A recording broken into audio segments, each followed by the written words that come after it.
Jadi dua buah bangun dikatakan sebangun jika semua sudut pada satu bangun memiliki pasangannya di bangun yang lain. Dengan kata lain, untuk membuktikan dua buah bangun adalah sebangun, maka kita harus bisa membuktikan bahwa sudut-sudut dari kedua buah bangun itu ada yang sama.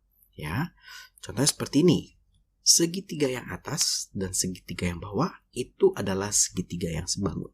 Kenapa? Karena ada sudut yang sama, sudut M. Ada sudut yang sama nih, M itu sama dengan B, A sama dengan K, ya. Ini C, ya, sama dengan L. Atau juga misalnya segi empat ini, ya, si D, nah ini harusnya K, L, M, N, gitu ya. Nah ini si D sama si N sama, si B itu sama dengan si L, gitu ya, dan sebagainya. Nah kita harus bisa membuktikan sudut-sudut yang sama. Ketika kita sudah bisa membuktikan sudut-sudutnya sama, maka kita bisa baru menyusun persamaannya, ya, persamaan rumusnya. Jadi untuk kesebangunan ini memang rumusnya itu harus kita buat terlebih dahulu sesuai dengan soalnya masing-masing. Jadi kakak tidak bisa kasih patokan rumusnya apa. Nah ini seperti yang tadi kakak bilang, untuk menentukan rumus kesebangunan, yang harus kita lakukan adalah membuktikan sudut-sudut yang dimiliki itu besarnya sama. Kemudian kita buat perbandingannya, bikin bentuknya ya. Nah, bikin bentuknya seperti ini. Kemudian kita akan melihat urutannya. Gampangnya begini sebetulnya. Kalau kita lihat di sini, kita sudah punya nih sudut yang sama ya. K dan B. Kakak ambilin dulu ya. K dan A, B dan M, sama-sama X, sama-sama tanda centang. Kakak akan bikin dulu nih segitiga besar per segitiga kecil. Nah, kemudian yang segitiga besar, kakak melihat pasangan sudutnya ya. Di sini kakak punya si silang dan si centang ya. Yang pertama kakak punya silang dan centang. Maka itu adalah AB. Ya, AB dibanding dengan yang kecil kita lihat juga sama yang sama, silang dan centang, yaitu KM. Ya. Kemudian misalkan kita lihat si silang dan si bintang ya. Silang dan bintang, silang dan bintang. Yang segitiga besar ya, silangnya itu adalah si A, bintangnya itu adalah C. Maka kakak punya AC dibagi dengan KL. Ya. Kemudian sekarang kita mau lihat si centang dan si bintang. Ya. Di segitiga yang besar, centang dan bintang itu adalah BC. Di segitiga yang kecil, centang dan bintang itu adalah LM. Nah, sehingga ini adalah rumusnya. Nanti tidak semuanya kita pakai. Kita hanya memilih dua. Biasanya ini dan ini, atau ini dan ini, atau ini dan ini. Menggunakan yang mana tergantung dari soalnya. Selain dengan cara melihat ini, sebetulnya ada juga cara seperti ini. Jadi sesudah kita menentukan mana sudut-sudut yang sama, kita akan menulis nih, oh segitiga besar itu segitiga apa ya? Yang besar itu adalah A, misalnya ABC ya. A itu silang, B itu centang, C itu bintang. Maka yang kecil juga sama nih. Maka yang kecil kita ikutin nih. Silang itu K, centang itu M, bintang itu L. Kalau sudah, kita bisa mengambil ini. AB, ambilnya harus sama nih. Depan dan tengah, KM. AC, berarti kita ambil ini, KL. Gitu ya. Yang pasti besar harus selalu di atas, kecil selalu di bawah. Boleh juga sih kecil yang di atas, besar yang di bawah, tapi harus konsisten. Yang terakhir adalah BC, dan ini adalah ML atau LM gitu ya. Nanti kalau ML kalian main game dulu gitu ya. Jadi begitu juga boleh juga. Nanti kalau kita ketemu yang segi 4 juga sama nih ya. Jadi kalau kita ketemu segi 4 sama nih. Segi 4 besar itu apa sih? Segi 4 yang besar itu adalah, kita lihat ya, ini udah ada tandanya, tapi tentunya nanti kita harus membuktikan terlebih dahulu. Kakak punya A, B, C, D. Nah, yang ini kakak ganti dulu KLMN. Kita tinggal ikutin nih. Oh, A itu si tanda silang. Maka di sini kakak punya K. Bintang, B itu bintang kuning, L. Terus centang, M. Terus bintang biru, N. Ya. Karena dia segi 4, biasanya ada 4 sisi kan, maka perbandingannya ada 4. Ya. Kita pilih apa? A dan B. Berarti AB, KL. Kalau kita lihat nih, AB itu adalah antara ya silang dan bintang kuning. Si KL ini juga sama nih, antara silang dan bintang kuning. Gitu ya. Jadi kita boleh melihat cara itu atau melihat cara ini juga boleh. Nah kalau yang segi 4 nih harus sedikit hati-hati ya.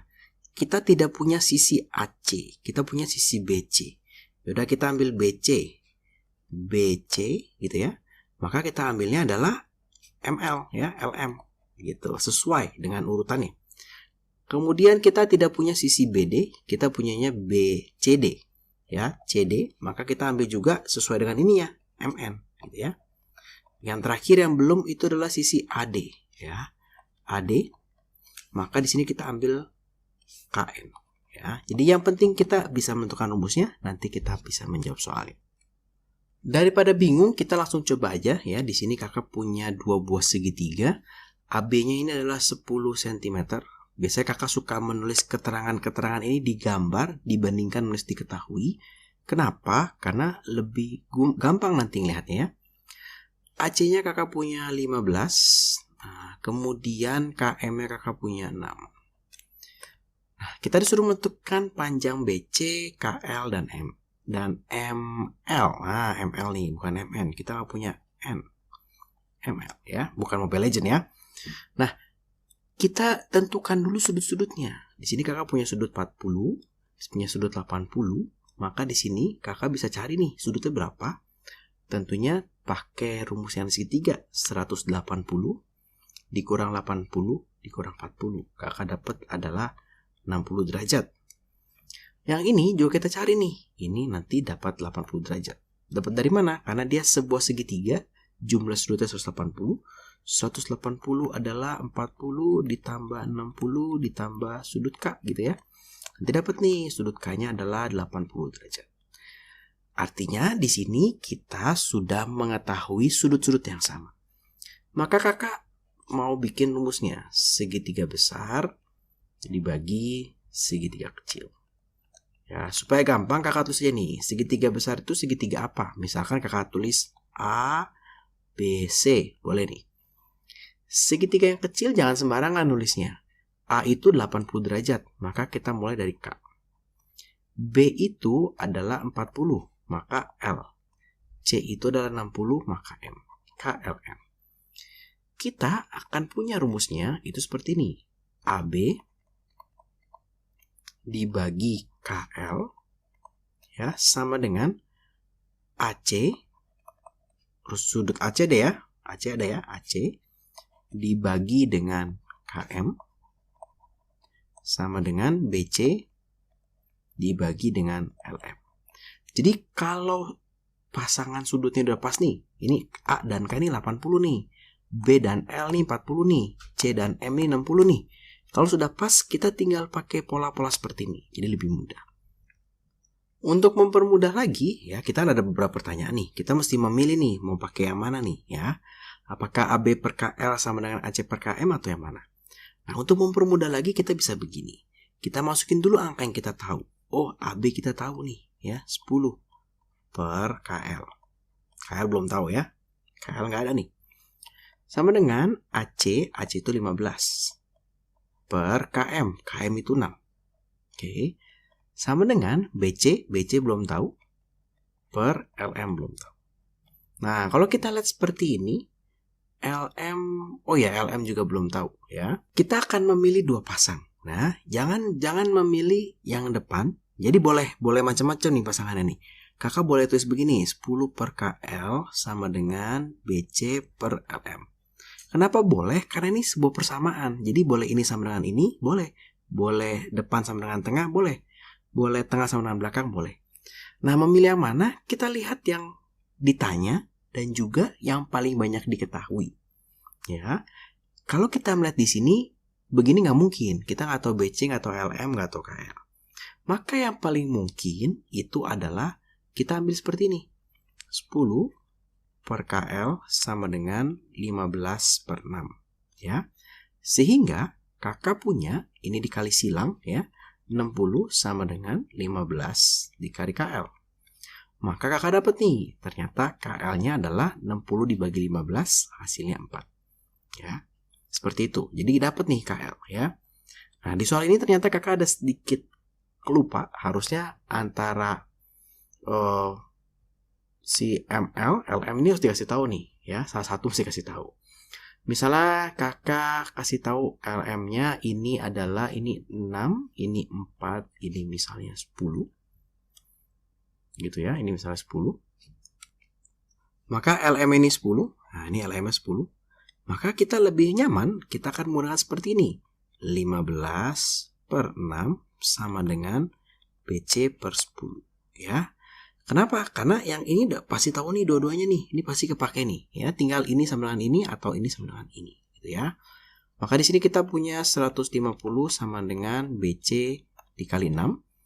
Maka BC-nya adalah 150 dibagi dengan 6. Maka di sini kakak punya hasil 25 cm. Ya, ini 25 cm.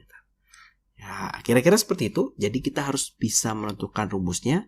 Dari rumus ini kita akan pilih nih pasangan-pasangannya. Kita lihat mana yang memiliki jumlah angka yang paling banyak. Sekarang kita coba yang nomor 2. Di sini kakak punya segitiga PQR dan ABC ya. Panjang PQ-nya adalah 15, panjang AC-nya adalah 13, panjang BC-nya ini adalah 5. Kita disuruh menghitung berapa sih panjang PR, berapa sih panjang QR, berapa sih panjang AB. Ya, di sini kita akan membuktikan dulu dua buah segitiga ini sebangun. Sebetulnya udah pasti sebangun nih kan, kita soal kesebangunan. Nah, kalau kita lihat di sini kita punya P, sudut P dan sudut B sama, siku-siku. Di sini kita bisa hitung ya, nilainya adalah 180 dikurang 90 siku-siku dikurang 55. Nanti hasilnya adalah 35 derajat. Nah, yang di sini kita bisa hitung hasilnya tentu bisa ditebak, harus di 55 nih ya. Atau kalau kita lihat dari bentuknya sebenarnya udah agak ketebak ya. Nah, sekarang kita tinggal bikin rumusnya ya, kita bikin rumusnya. Maka yang di atas kakak punya segitiga misalkan PQR. P ini adalah siku-siku, Q ini yang 55 derajat, R ini yang 35 derajat. Maka perbandingannya itu bukan segitiga ABC, tapi segitiga BCA. Kenapa BCA, karena B-nya siku-siku, C-nya yang 55, dan A-nya itu yang 35 derajat. Jadi kita sesuaikan. Maka kalau kita lihat sisi PQ dibagi sisi BC sama dengan PR dibagi dengan BA sama dengan QR dibagi dengan CA atau AC gitu ya. Dapat dari mana sih kak? Ini ya, kalau kakak pilih siku-siku dan 55 LQ ya, maka ini BC gitu ya, sama, pilihannya harus sama. Siku-siku dan 35 PR, maka per siku-siku dan 35 ya, BA gitu. Sudah dapat? Kita akan masukkan angkanya supaya kita tahu ya. Maka di sini kakak punya 15 dibagi BC-nya 5, PR-nya tidak ada, BA-nya tidak ada. Nah, PR per BA gitu ya. Sama dengan QR per CA. Nah, ada QR-nya nggak tahu. CA atau AC ini sama 13 dibagi 13. Maka rumusnya sudah dapat, tinggal kita lihat ya. Ini sama ini bisa nih ya. Ini sama ini nggak bisa, PRBA kita nggak tahu. Ini sama ini mungkin bisa ya. 15 dibagi 5 sama dengan QR dibagi 13 ya. Maka ini boleh dicoret, ini menjadi 5 ya. Maka kita dapat nih QR-nya berapa sih? 13 dikalikan dengan 5 atau hasilnya 65 cm. Oke, QR dapat nih 65 cm. Wah kak, yang ini nggak bisa. Jangan salah soal lagi. Nah, ternyata tidak nih, karena ada siku-siku. Kalau soal yang siku-siku, biasanya begini. Kita bisa cari AB-nya nih. Ya, cari AB-nya pakai apa kak? Pakai Pitagoras dong. AC kuadrat sama dengan AB kuadrat ditambah BC kuadrat. AC kuadrat adalah 13 kuadrat. AB-nya itu yang kita mau cari, AB kuadrat ditambah 5 kuadrat. Maka 169 sama dengan AB kuadrat ditambah 25. Pindah ke sebelah sini, maka 169 dikurang 25 sama dengan AB kuadrat, ya. Sehingga 144 sama dengan AB kuadrat. Kita dapat nih, AB-nya itu ternyata 12. Maka ketika AB sudah dapat, AB ini BA ya, sama ya, hanya dibalik gitu ya. Ini adalah 12.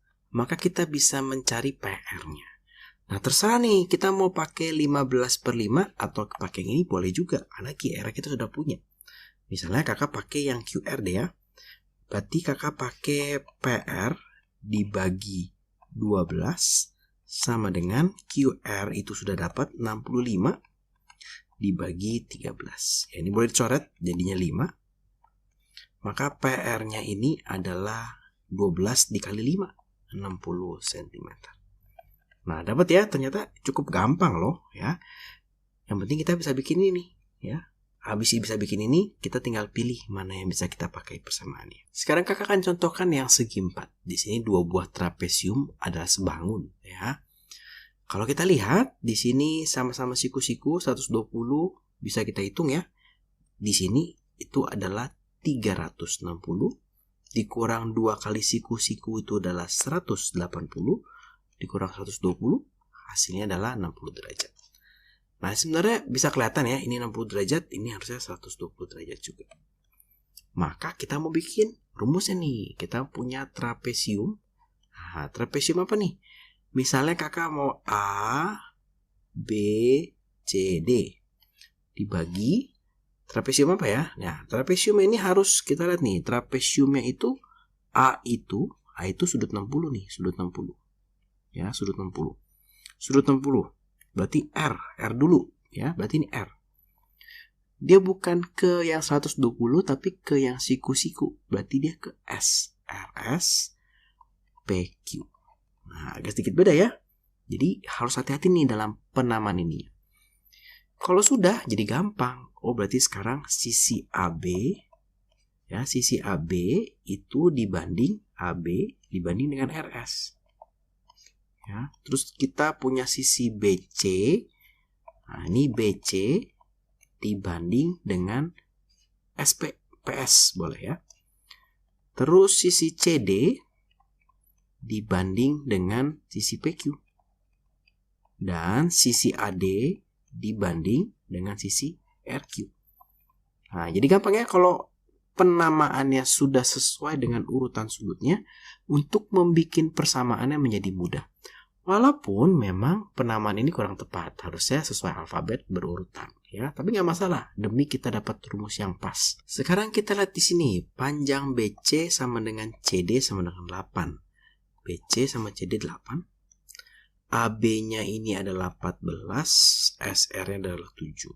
Nah, di sini ada yang menarik karena kakak bisa menarik sebuah garis. Kenapa kakak cari ini? Karena kakak mau cari AD. Di sini 8, di sini 8, maka di sini adalah 6 karena jumlahnya 14. Sehingga AD ini bisa kita cari dengan Pitagoras. 6 kuadrat ditambah 8 kuadrat, hasilnya adalah 10. Ya, Pitagoras. Gampang. Maka kakak bisa tulis nih, oh ternyata yang bagian atas komplit nih. AB-nya 14 ya, dibagi dengan RS-nya itu 7. BC-nya itu adalah BC-nya 8. PS-nya atau SP-nya tidak tahu. CD-nya juga 8. PQ-nya juga tidak tahu. AD-nya adalah 10. Nah, RQ-nya tidak tahu. Nah, sekarang tinggal kita pilih. Yang ini pasti kepake nih. Ya, 14/7. Mau yang mana? Yang PS dulu. 8/PS. Ini boleh dicoret jadi 2. Ya, 2 PS sama dengan 8. Maka panjang PS-nya adalah 8/2 atau 4 hasilnya. Ini PS-nya 4. Sebetulnya kita bisa melihat kalau si PQ pasti sama nih ya. Ini 14/7 dibagi 8/PQ. Maka ini juga 4 juga. Maka yang perlu kita hitung adalah yang ini. Ya, 14/7 sama dengan 10/RQ. Jadi ini kakak boleh pilih ya. Karena ini sama dengan semua nih. 14 dibagi 7 tadi 2 sama dengan 10 per R cube. Maka 2 dikali R cube sama dengan 10. Maka nilai dari RQ-nya adalah 10 dibagi 2 atau 5. Dapat nih 5. Ya, maka kita dapat semua. AD sudah, PQ sudah, PS sudah, QR sudah. Jadi gampang ya, ternyata yang penting kita menamakan urut sesuai dengan sudutnya, baru kita bisa bikin persamaan. Nah, salah satu contoh yang sering dipakai itu adalah foto. Jadi sebuah foto diletakkan pada sebuah bingkai berukuran 30 x 40. Di sebelah kiri, kanan, dan atas foto masih tersisa karton sebesar 4 cm. Jika foto tersebut sebangun dengan karton, maka hitunglah lebar karton di bawah foto. Nah, kalau ketemu soal seperti ini, maka kira-kira sketsanya akan seperti ini. Di sini kakak punya bingkai nih. Ya. Bingkainya itu ukurannya adalah 30 dikali 40. Di dalam bingkai ini kakak punya foto. Nah, ini kakak punya foto nih. Berapa kali berapa? Kakak belum tahu nih, ini fotonya. Kemudian kakak dikasih tahu nih, kiri, kanan, dan atas foto tersisa 4 cm. Oh, ini tersisa 4 cm. Ini tersisa 4 cm. Tersisa 4 cm. Bagian bawah belum tahu. Maka tersisa X cm. Dari sini kakak bisa tahu nih, panjang ini berapa sih nih? Nah ya, lebar fotonya berapa nih gitu ya. Lebarnya ini paling gampang ya. Berarti misalkan nih panjangnya, ini lebarnya ya. Nah maka untuk lebar foto, lebar bingkainya kan 30 nih. Kiri kanan ada 4 dan 4. Berarti dikurang 4 dikurang 4. Hasilnya adalah 22 cm. Untuk panjang fotonya, nah ini panjang foto nih. Ya, itu adalah 40 karena panjang bingkainya 40 dikurang 4 bagian atas dikurang X bagian bawah. Sehingga panjang fotonya itu adalah 36 dikurang X. Karena dia sebangun, tentunya panjang foto dibanding panjang bingkai harus sama dengan, ingat ya, foto atas, di atas semua, bingkai di bawah semua. Sama dengan lebar foto per lebar bingkai. Panjang fotonya berapa? Oh, panjang fotonya 36 dikurang X. Panjang bingkainya adalah 40. Jadi kakak pakai ini sebagai panjangnya ya. Nggak masalah, boleh aja. Ini adalah lebarnya. Kemudian sama dengan lebar foto itu 22 dibagi lebar bingkai itu adalah 30. Ya, ini boleh disederhanakan dulu, dicoret. Kemudian tidak ada lagi yang bisa dicoret. Maka kita akan kali silang. 3 dikali 36 dikurang X sama dengan 4 dikali 22. Berarti 88. 3 dikali 36 itu adalah 108 dikurang 3X sama dengan 88 ya. Maka minus 3X sama dengan 88 dikurang 108. Maka di sini kakak punya X-nya atau minus 3X dulu, minus 20 ya. Sehingga kakak punya X-nya itu adalah minus 20 dibagi min 3. Hasilnya adalah 6, 2/3 cm.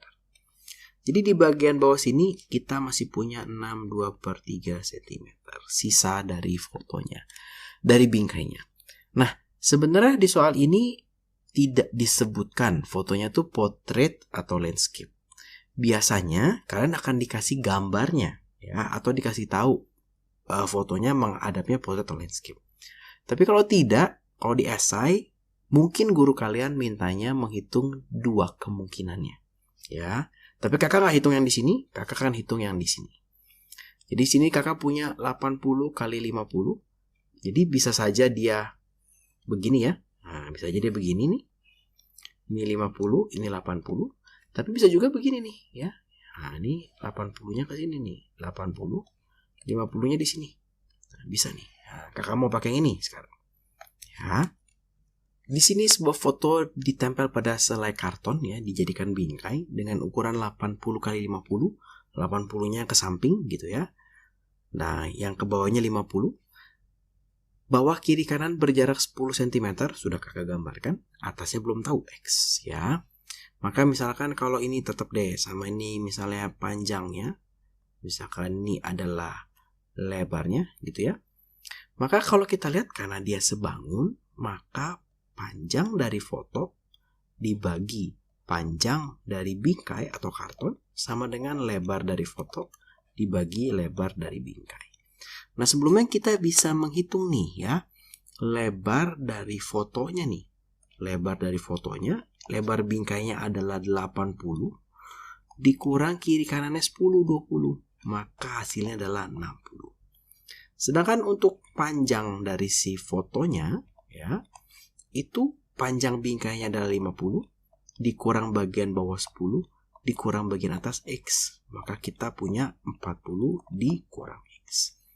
Maka tinggal kita masukkan sini nih. Di sini kakak punya 40 dikurang X dibagi dengan 50. Sama dengan lebar foto itu 60 dibagi dengan 80. Maka ini boleh dicoret ya. Ini boleh disederhanakan. Dibagi 2 jadi 3, dibagi 2 jadi 4. Maka ini dikalikan silang. Maka kakak punya 3, 4 ya. 4 dikali 40 dikurang X sama dengan 3 dikali 50. Maka kakak punya 160 dikurang X sama dengan 150. Maka kalau kakak pindahkan ke, biarkan di sini deh, min X sama dengan 150 dikurang 160.